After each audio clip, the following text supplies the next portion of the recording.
Miss Jillian Ward and Mr. Eman Bacosa abay gaganap at may basbas na ng GMA. Ano nga ba ito? Mr. Eman Bacosa na kung saan trending ito pong bagong love team na binubuo ng GMA. Usap-usapan ngayon sa mundo ng showbiz at sports ang naging pahayag ng kapuso actress na si Jillian Ward tungkol sa batang boksingero na si Mr. Eman Bacosa Pacquiao. Sa isang social media post, buong suporta niyang tinawag ng anak ng boxing legend na si Manny Pacquiao bilang isang future world champion. Ang payag na ito ay agad na umani ng atensyon ng mga netizen lalo na sa mga tagahanga ng boxing at showbiz. Ang naturang pangyayari ay naganap matapos panoorin ni Jillian ng personal ang laban ni Eman sa isang boxing event sa Bohol.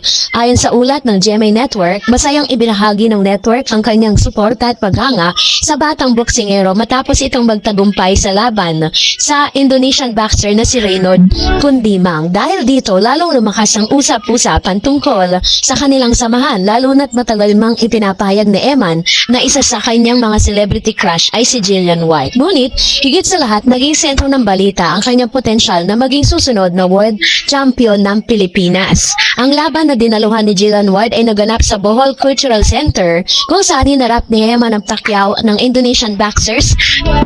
Sa naturang laban, ipinakita ni Eman ang kanyang lakas at galing sa boxing na nagresulta sa kanyang panalo. Ang panalo niyang ito ay isang mahalagang hakbang sa kanyang boxing career. Bata pa lang si Eman, ngunit unti-unti niyang pinatutunayan na may kakayahan siyang sundan ang yapak ng kanyang ama na si Mr. Manny Pacquiao, isa sa pinakadakilang boksingero sa kasaysayan ng boxing. Sa mga larawan na ibinahagi niya sa social media, makikitang nasa ringside si Jillian habang masiglang sumusuporta kay Eman. Nakasuot pa siya ng orange varsity jacket na may nakasulat na Team Eman na tila simbolo ng kanyang buong suporta laban sa boksingero. Hindi rin lingid sa kalaman ng mga tagahanga na may espesyal na paghanga si Eman Pacquiao kay Jillian Ward. Ilang buwan bago ang laban na ito, inamin ni Eman sa isang panayam na celebrity crush na ang actress. Kaya naman talagang ang dami nagsiship ngayon kay Miss Jillian tsaka kay Mr. Eman, And of course, syempre, pagtapos pong lumabas ng ilang mga photos naman itong si Miss Jillian Ward, sa kanyang Instagram account kung saan nag-post po siya ng isang sexy photos na sunod-sunod na mga sexy photos. And according dun sa mga fans, parang talagang may pinatutungkulan na mga photos na inilabas si Miss Jillian. At talagang ito po ngayon ay nagte-trending sa social media, lalo-lalo na sa X at sa Instagram.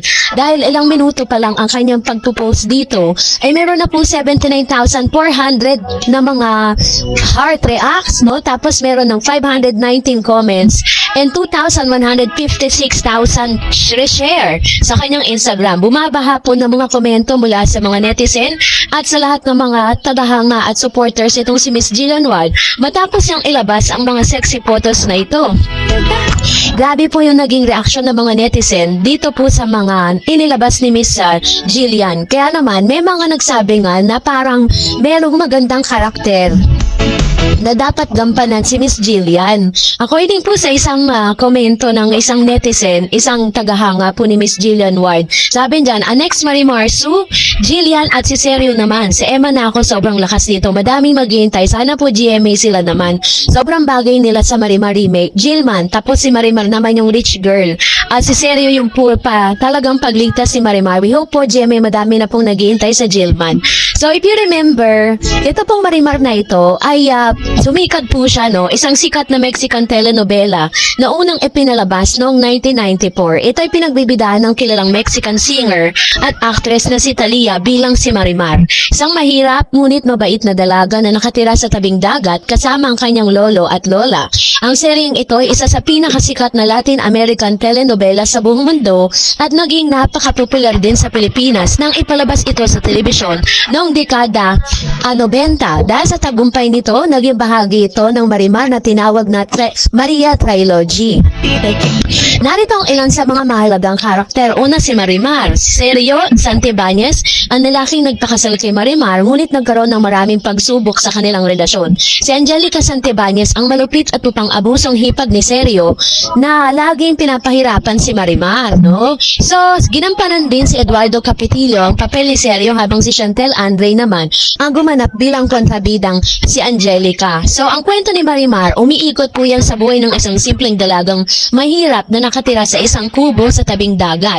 Sa kabila ng kanyang kahirapan, mayroon siyang mabuting puso at masayahing personalidad. Isang araw, nakilala niya si Sergio Santibanez, isang mayamang binata, dahil sa isang plano ng pagiganti laban sa kanyang pamilya.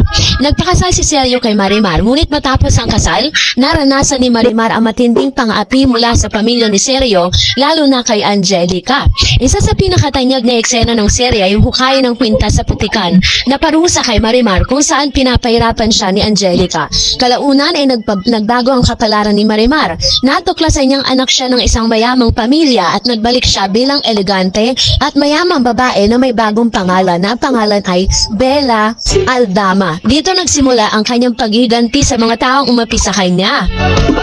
So ganito po umiikot yung yung kanyang kwento. Kaya naman ilan sa mga fans at supporters po ng Jillman ng mga umuusbong na bagong collab team netong si Miss Jillian Ward, sinasabi nila na best character na pwede nilang gampanan or i-remake ito pong Marimar. So dito po sa Pilipinas, ito po ay ni-remake ni Miss Mayan Rivera and Mr. Dingdong Dantes. Sila po yung nag-remake.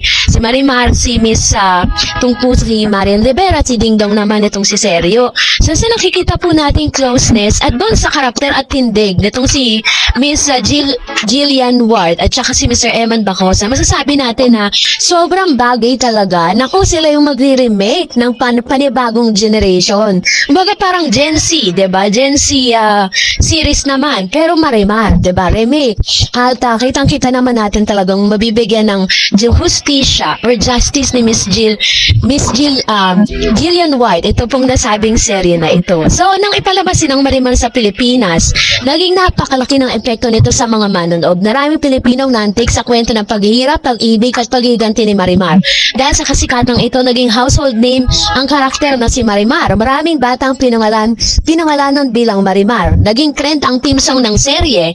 Ang theme song na Marimar na inawit ni Thalia ay nag-isa sa pinakasikat na telenovela theme song noong panahong yun. Tapos, noong 2007, gumawa naman ng Philippine remake ang GMA Network na Marimar na ginampanan ni Marian Rivera at Dingdong Dantes.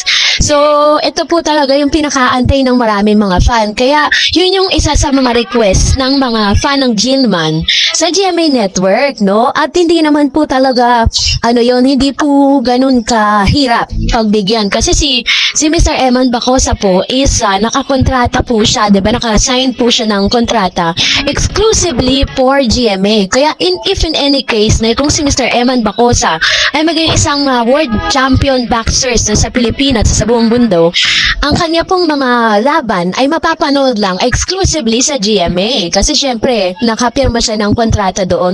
Pero pinakamahalaga dito is talagang pagbigyan at bigyan ng basbas ng GMA na talagang ma-remake po nila yung ito pong serye ng Marimar. So, abangan po natin yan.